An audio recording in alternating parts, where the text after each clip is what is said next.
que es precisamente de Carlos Hidalgo. El 28 de marzo se va a cumplir un año de la fuga, de la clandestinidad de uno de los sobrinos de Pedro Castillo, que es clave en todo este tinglado inicial de presunta corrupción en el gobierno anterior. Estamos hablando de Fray Vázquez.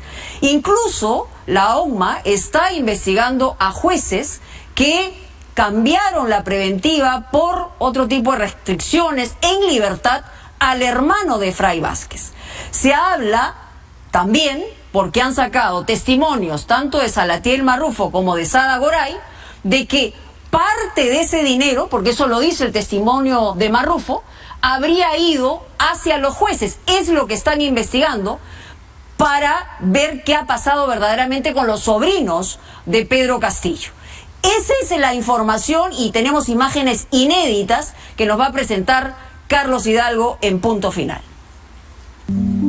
Según la cronología, Fray Vázquez Castillo, el sobrinísimo del expresidente Pedro Castillo, cumplirá un año en la clandestinidad este próximo 28 de marzo, con varias cosas que responderle a la justicia. A buen recaudo, señor magistrado, porque realmente las intenciones de la señora fiscal en este tema es querer lastimar no a mi persona, sino a hacerle daño al gobierno de turno.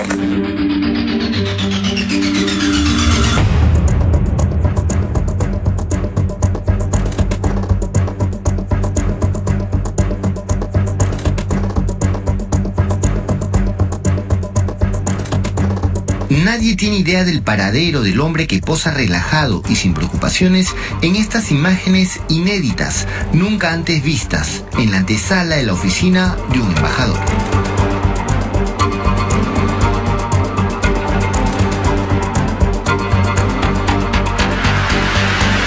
Una figura recurrente en los albores del gobierno de Pedro Castillo, casi disputándole el apelativo de la sombra a Jorge Tarrillo, el suboficial encargado de la custodia del profesor.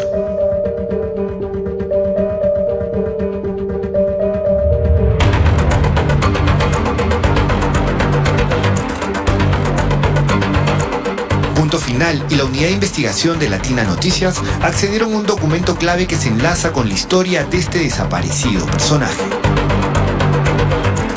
El viernes, la fiscal Marita Barreto, jefa del equipo especial de fiscales contra la corrupción en el poder, envió este documento a la OCMA, la Oficina de Control de la Magistratura, solicitando información respecto a la investigación que se sigue contra los jueces integrantes de la segunda sala de apelaciones de la Corte Superior de Justicia de Lima, que en mayo del año pasado resolvieron variar la orden de prisión preventiva contra Gianmarco Castillo a comparecencia con restricciones y redujeron la prisión efectiva de 36 a 24 meses contra el resto de implicados en el caso Puente Tarata 3, entre ellos Bruno Pacheco y Fray Vázquez.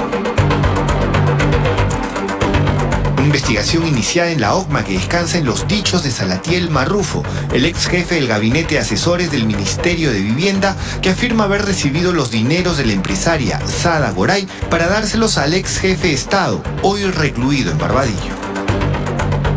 ¿Pero qué fue lo que dijo Salatiel Marrufo respecto a estos supuestos pagos que se habrían hecho a jueces para evitar la cárcel tanto de Gianmarco Castillo como de Fray Vázquez? Salatiel Marrufo, en su declaración del 18 de noviembre del año pasado, relata que hay dos momentos. El primero, el 27 de marzo del 2022, cuando se emite la detención preliminar contra los sobrinos. Es entonces que Pedro Castillo le solicita a Heiner Alvarado, quien entonces era el ministro de Vivienda, la cantidad de 500.000 soles para pagar la coima al juez, con el fin de que no le concedan la prisión preventiva a sus sobrinos. Salatiel Marrufo cuenta que este dinero fue entregado por él a Heiner Alvarado en el Hotel El Marqués y que posteriormente Alvarado llevó este dinero a Palacio de Gobierno para entregárselo a Pedro Castillo. Un segundo momento se produce el 9 de abril del 2022, cuando el juez resuelve dar prisión preventiva por 36 meses contra los sobrinos del presidente. Es entonces cuando Pedro Castillo le solicita a Heiner Alvarado, esta vez 1,5 millones de soles, para hacer pagos a los miembros de la Sala Superior que iban a resolver el recurso de apelación de prisión preventiva contra los sobrinos. Este dinero fue entregado por Salatiel Marrufo, según su declaración, en el Hotel El Marqués a otro sobrino del entonces presidente, el señor Cledin Vázquez Castillo. Salatiel Marrufo no da los nombres de los jueces que supuestamente habrían recibido dinero por parte de Castillo para liberar de la cárcel a sus sobrinos. Sin embargo, hasta la propia Sada Goray también se encargó de diseminar esta versión. Me decía que estaban haciendo una bolsa para pagar la liberación de los sobrinos del presidente Pedro Castillo. Unas semanas después, el 6 de mayo del año pasado, la segunda sala penal de apelaciones de la Corte Superior de Justicia de Lima ordenó que se redujera la prisión preventiva de los sobrinos de 36 a 24 meses. En un voto en mayoría de los jueces Meneses González y Basalar Manrique, se ordenó también la liberación de Gianmarco Castillo. Sin embargo, en un voto en minoría, el juez Vázquez Arana se opuso a esta decisión. Como se quiere en estos momentos, se ha abierto un proceso disciplinario en la OCMA contra 2 de los jueces integrantes de esta sala que resolvieron la suerte de Gianmarco Castillo y Fray Vázquez. Nosotros conversamos con Bonifacio Meneses González, uno de los jueces investigados. Y aunque no autorizó divulgar la conversación que tuvimos, rechazó la entrega de dinero y las imputaciones en su contra, calificándolas de aberrantes. Queremos sobre todo hechos. Lo que queremos es de que ustedes nos alimenten con la información adecuada, la información que este superior tribunal debe tener para resolver dentro del plazo correspondiente sobre la impugnación que han presentado en cuanto a la prisión preventiva decretada. Meneses nos dijo que fue la propia Fiscalía Superior, a cargo de la fiscal Milagros Mora Valareso, la que solicitó que se variara la prisión efectiva de 36 a 24 meses para los implicados en el caso Puente Tarata 3, entre ellos Fray Vázquez. Respecto a Gianmarco Castillo, dijo que no había una imputación clara en su contra y por eso se resolvió variar su detención a comparecencia con restricciones, dándole libertad. Bien, señores, ustedes han sido testigos de que la sala ha sido muy amplia en poder debatir este tema. Son casi más de 5 horas, pero le hemos dado la importancia de bien. Sin embargo, ¿podría haber alguna relación entre Meneses y el gobierno de Pedro Castillo? La unidad de investigación de Latina Noticias encontró un hecho resaltante. Meneses fue parte de la junta directiva del Colegio de Abogados de Lima cuando Aníbal Torres fue elegido decano en el año 2002. Meneses ocupó el cargo de director de la biblioteca y centro de documentación del colegio en la misma junta que integraba el ex premier. En agosto del 2021, el hijo de Bonifacio Meneses, Jean Paul Meneses Ochoa, fue designado asesor FAC en el despacho ministerial de justicia, en la gestión de Aníbal Torres. Buenas tardes, disculpe, con el señor Jean Paul Meneses, por favor. Está trabajando. ¿Le puedo dejar un número para que se comunique conmigo, por favor? Buscamos a Jean Paul Meneses en la dirección que consignó en su currículo y también por teléfono, pero no pudimos conocer su versión respecto a esta supuesta relación entre su padre y Aníbal Torres. El juez Bonifacio Meneses dijo por su parte no tener ninguna relación con la designación de su hijo en el Ministerio de Justicia. Dijo que Jean Paul es un abogado preparado y reconocido y que trabajó inicialmente en este ministerio en el 2013. Sostuvo además no tener ninguna relación con Torres desde sus tiempos en el Colegio de Abogados. Con dudas en torno a la actuación de la sala de apelaciones que resolvió la suerte de los sobrinos, lo concreto es que Fray Vázquez se va para el año de clandestino como la canción de Manu Chao. No se sabe nada de él, pero lo cierto es que es pieza clave en el entramado de presunta corrupción del gobierno de su tío Pedro Castillo. Quiero hacer y certificar que eran los sobrinos quienes coordinaban con los ministros todo este tipo de cosas. Sindicado de captar empresarios para supuestos negociados en el MTC, Fray Vázquez fue importante para Pedro Castillo durante la campaña electoral del 2021. Era familia y brazo derecho.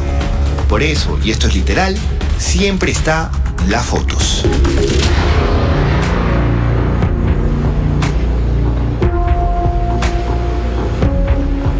Ahí está durante la visita que el 21 de julio del 2021 el presidente electo le hace a Francisco Sagasti, ingresando por la puerta 6 de Palacio de Gobierno, que luego adquiriría sombría notoriedad.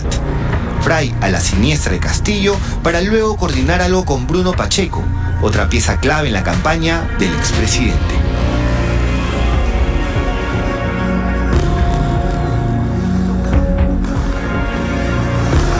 Atento a cada uno de sus pasos.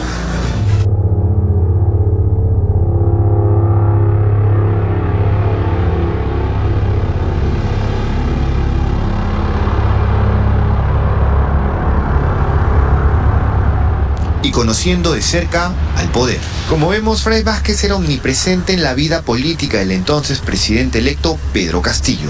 Lo acompañaba a todas las reuniones, incluyendo visitas a embajadas como el de la República Popular China.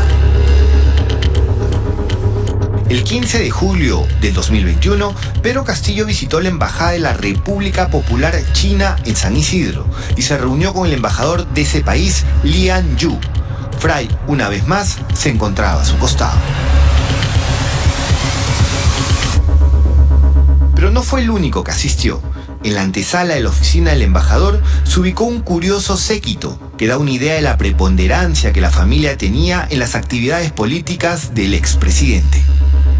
Estaba Bruno Pacheco, Jorge Tarrillo, el sobrino Gianmarco Castillo y Fray, quien no ocultó la alegría de estar tan cerca de China.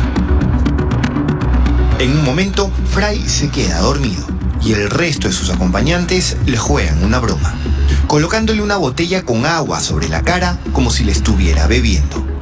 Quien disfruta más que nadie el momento es Bruno Pacheco. Un año sin Fray Vázquez Castillo, el sobrino del expresidente. ¿Qué es lo que sabe y qué es lo que calla?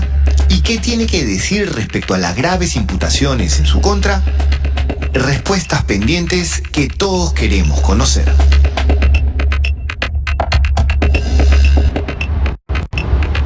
Bueno, pieza clave es Fray Vázquez. Él hace un año entró en la clandestinidad. Le habían dictado prisión preventiva, nadie sabe si se encuentra en territorio peruano. Muchos dicen que habría fugado de una manera muy coincidente como el ex ministro de entonces, Juan Silva. Estamos hablando de estas dos piezas claves para desentrañar qué es lo que pasó en los primeros 6 meses del gobierno de Castillo. Pero además el dato en el reportaje que es importante, que hay que seguir en la investigación que también está haciendo la OCMA, ¿no? Que el juez que habría determinado que pase el hermano de Fray Vázquez de la preventiva a la restricción y a la libertad, uno de ellos por lo menos, su hijo habría trabajado en ese entonces en el Ministerio de Justicia con Aníbal Torres. Entonces se cierran varios círculos. Hay que mirar y hay que seguir jalando la pita, que al final encontraremos todo lo que pasó en ese primer periodo del gobierno de Castillo. Pero más adelante tendremos una revelación de la unidad de investigación de una congresista de APP que se habría apropiado de parte del sueldo de uno de los trabajadores. Pero aparentemente no solo